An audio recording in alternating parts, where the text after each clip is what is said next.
caramba. Mi comandante te hiciste el muerto en la sierra.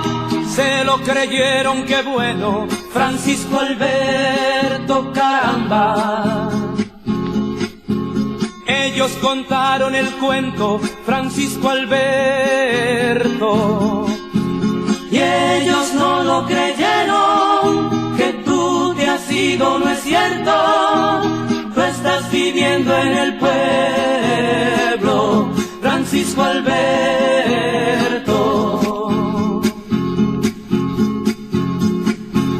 Te sembraste en las montañas, Francisco Alberto, me alegro.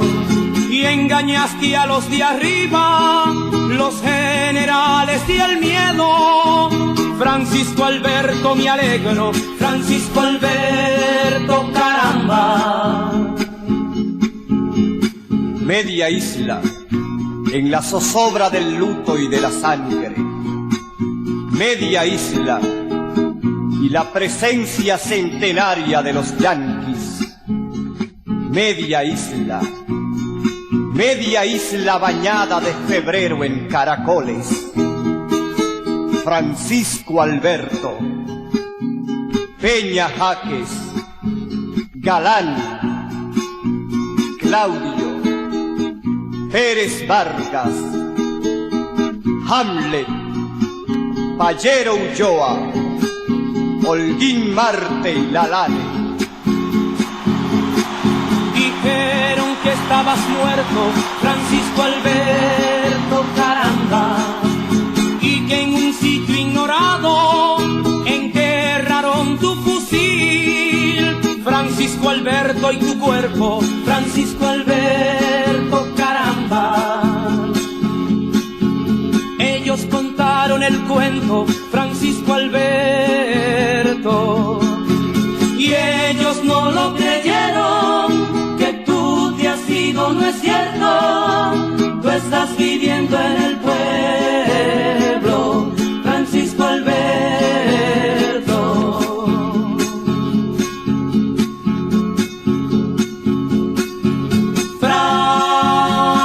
Francisco Alberto, mira tu pueblo. Hoy tu gesto es su alimento, ya no hay miedo ni silencio. Ya estás siguiendo tu ejemplo, Francisco Alberto, me alegro. Francisco Alberto, caramba. Francisco Alberto, me alegro. Francisco Alberto, caramba. Francisco Alberto, me alegro. Francisco Alberto.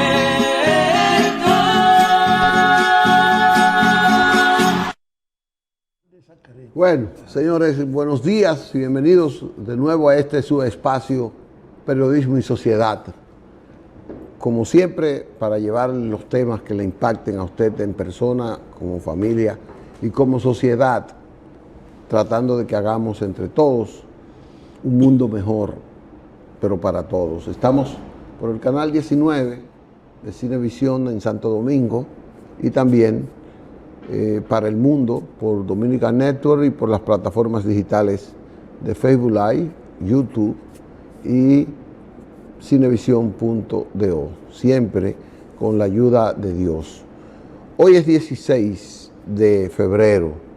Como les habíamos anunciado, vamos a realizar, con motivo del 16 de febrero y un hecho importante que ocurrió en nuestro país, pues un par de programas o varios comentarios de rememorar, de recordar ese hecho y a los protagonistas del mismo. Y lo hemos dedicado a Francisco Alberto Camaño Dañó, que es el protagonista de ese periodo de resaltación de nosotros. Caracoles cumple 50 años y Camaño cumple hoy 50 años de haber sido asesinado, acribillado por las tropas del Ejército Nacional en las lomas de Nizaito, de San José de Ocoa. Ustedes vieron ya entonces esa canción emblemática que escribiera, que interpreta Ramón Leonardo, que fue grabada por primera vez por el grupo Expresión Joven, ese que lo interpretó ahí.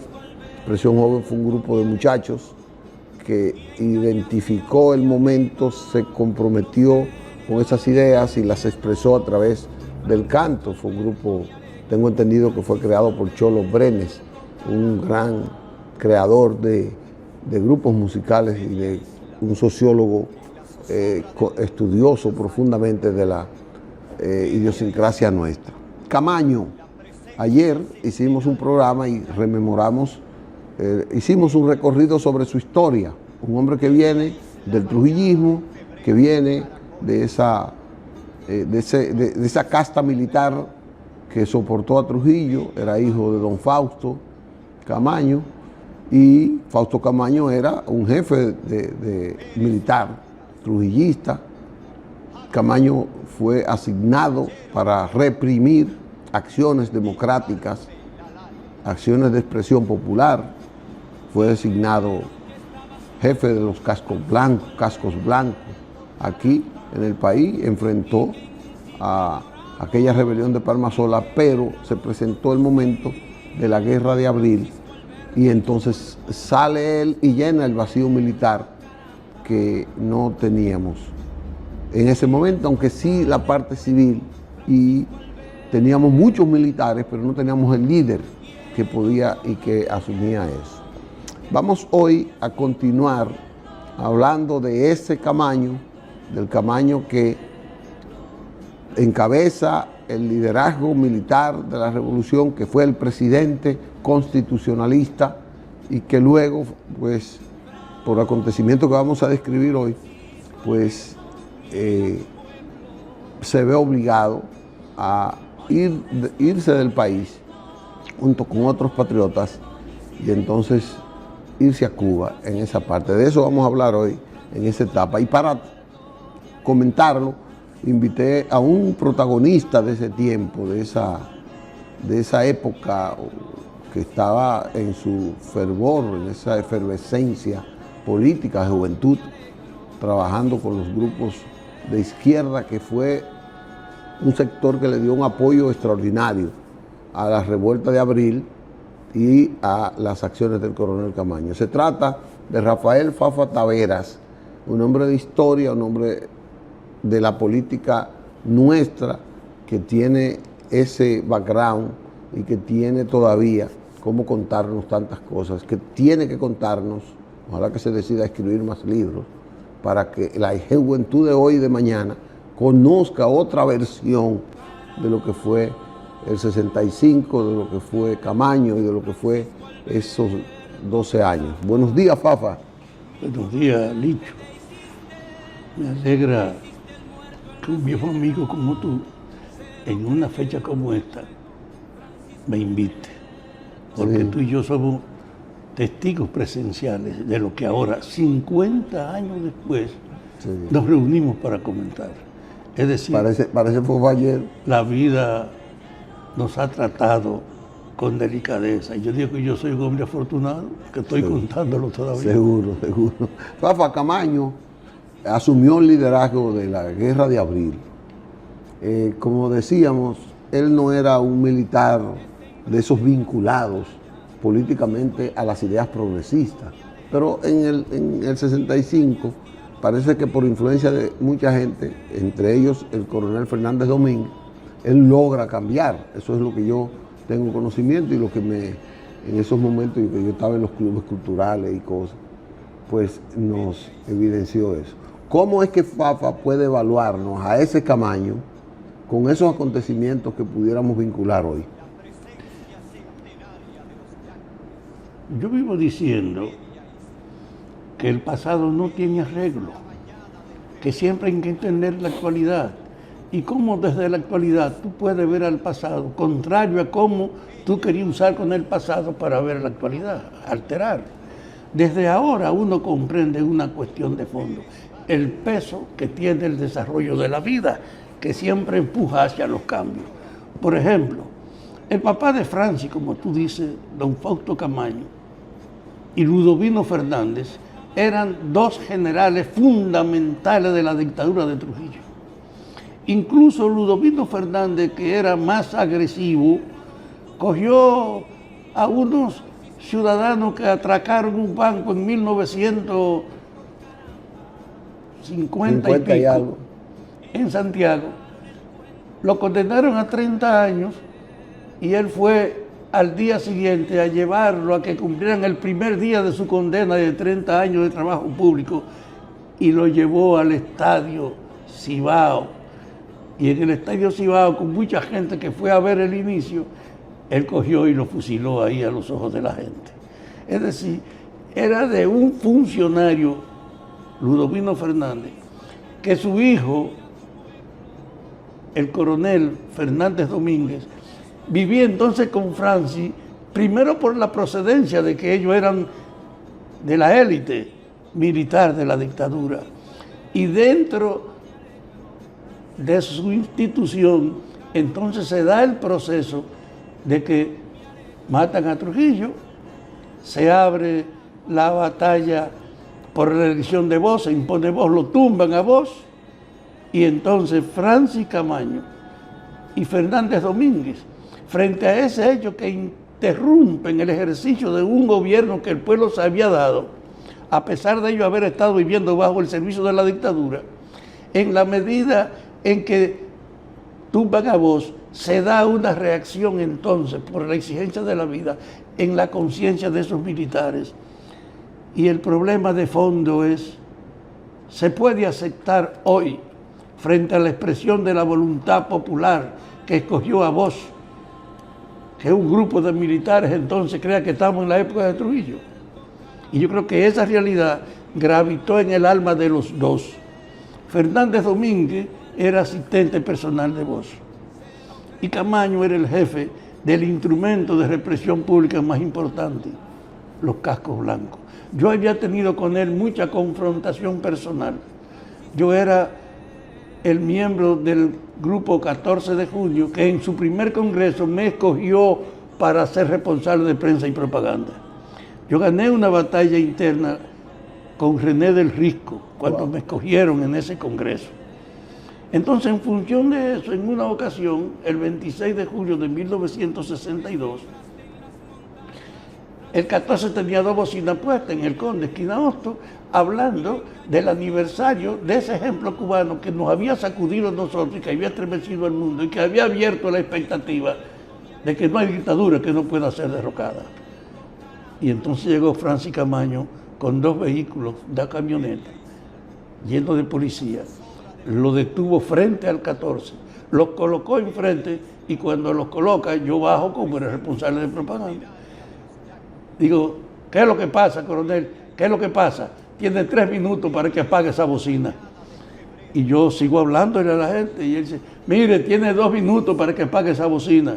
Y yo seguí hablando y dice, voy a entrar en el minuto 3. Entonces yo salí corriendo y pude entrar, pero las bombas que tiró para tumbar la bocina hicieron que saliéramos todos huyendo. Es decir, teníamos antecedentes de esa naturaleza de confrontación. De ahí que cuando se da entonces la explosión de abril, tú te sorprendes de que ese hombre sea uno de los que está participando, pero ese es el peso modificante de la vida. Y tuvimos un reencuentro hermoso, él y yo. Francis, el día 27 de abril, el embajador dominicano de Estados Unidos no estaba aquí, llegó ese día, y ese día llamó entonces a Peña Gómez, al presidente de la Cámara de Diputados, que era el presidente interino que habían puesto cuando tomaron a Bosch, que era Rafael Molina Ureña.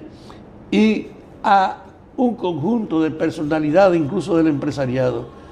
Y el embajador le planteó, yo tuve que venir hoy, estaba fuera del país, y vine a decirle a ustedes que no hay razón para que ustedes estén levantándose, que yo puedo mediar para que le den un trato adecuado, pero ustedes no pueden seguir, ustedes están derrotados ya.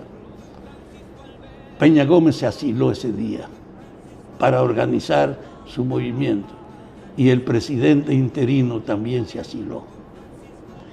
Y cuando salió el embajador afuera, porque Francia estaba con Montesarache afuera, y le dice a Francis lo que le dijo a los otros, Francis me dijo a mí, instintivamente yo me arremangué y le dije, mire, váyase al carajo, coño. Los que quieran morir con honor, que me acompañen al puente. Le dijo Francis al embajador y a los que estaban ahí. Los que quieran morir con honor, que me acompañen al puente. Y Francis salió el 27 a morir con honor para no aceptar la humillación que era esa solicitud del embajador norteamericano de que se rindieran. Yo estuve entonces en el puente. Yo era el responsable militar con Juan Miguel Román del 14 de junio y nosotros teníamos 5 grupos de 10, 5 pequeñas escuadras de 10 armados para esa fecha y también fuimos parte. Y usted está hablando del 27, pero resulta que ahí viene el otro día, él coge para el puente, él pronuncia un discurso con una gran arenga ya de unidades. No, el discurso de él fue esa palabra que dijo ahí, coño, a los que quieran morir con honor, que me acompañen al puente. Y allá coincidimos todas las fuerzas, efectivamente, como en San Isidro sabían que el embajador estaba cumpliendo un papel de neutralizar y de dividir a la gente, ellos metieron toda su ofensiva ese día, como 10 tanques, y nosotros lo vimos como venían cruzando por el puente. Y cuando subían, lo arrinconábamos, le quitábamos la infantería que tenía al lado, y entonces terminamos derrotando como en una hora de combate toda esa ofensiva del CEFA. Ese fue el gran enfrentamiento del Puente Duarte. El Puente Duarte, el 27. ¿Y cómo llega Francis entonces? Vamos a ilustrar. Porque a partir de ahí es que Francis se Pero hace. ahí es que está construyendo su historia, que yo estoy diciendo. ¿Y cómo lo hacen presidente? El hecho es que esa acción del 27 hace que cuando llegó la noche todos tenemos la convicción de que habíamos derrotado al CEFA. El 14 tenía... El CEFA estaba dirigido por Elías Wessing Chávez. Claro. Elías Wessing y Wessing. Entonces, Perdón, Elita. Yo tenía el local del 14 de junio en la Estrelleta, esquina José Gabriel García, en la casa de una de las muchachas Vargas que vivían ahí. Y en la noche, como a las 7:10, vienen y me dicen, Francis está ahí en la Beler, a una cuadra donde yo estaba. Déjame ir a ver. Habíamos salido de esa experiencia. Y cuando yo voy y subo donde está Francis, le dicen a Francis de ahí, coronel, aquí está Fafa Tavera buscándolo. Teníamos ya esa confrontación vieja nosotros. Y Francis se volteó, tenía la manga de la camisa rota abajo y estaba con un plato con yuca y salchichón comiendo con la mano. Y cuando él se puso el plato, nos abrazamos sin decir una sola palabra. Él me dijo, la vida nos ha unido. Y entonces comenzamos a hablar. Y él me dice ahí, hay 2 desafíos. Hay que tomar la fortaleza y hay que ir al cuartel de la policía. Digo, nos coordinamos a punto. Y entonces, mañana hablamos de esa política y mañana 28 a las 10 de la mañana lo que oímos fue la declaración de que el presidente Lyndon B. Johnson había decidido enviar 500 infantes de marina para que protegieran la embajada ante la anarquía que prevalecía en la ciudad capital dominicana. Y cuando vemos eso, oye, ¿con qué que estos hijos de puta nos responden? Y entonces él, ahí, insistimos, hay que acelerar la toma de la fortaleza. 28. Y él envió al día siguiente, el 29, al coronel Lora Fernández. Pero las tropas llegaron el 28 también. No, los 500 llegaron el 28. Los 500 primero. Y el 29, entonces, nosotros nos encontramos porque él mandó a Lora Fernández al frente de una unidad de militares y de un tanque. Pero el tanque estaba manejado por un CEFA que había sido preso y que lo sacaron, y los aviones de San Isidro, cuando nosotros nos montamos camino a la fortaleza y nos distribuimos en los alrededores, los aviones vinieron a ametrallarnos y salíamos corriendo. En una de esas ofensivas, el tigre del tanque salió corriendo porque él era un prófugo y dejó el tanque abierto.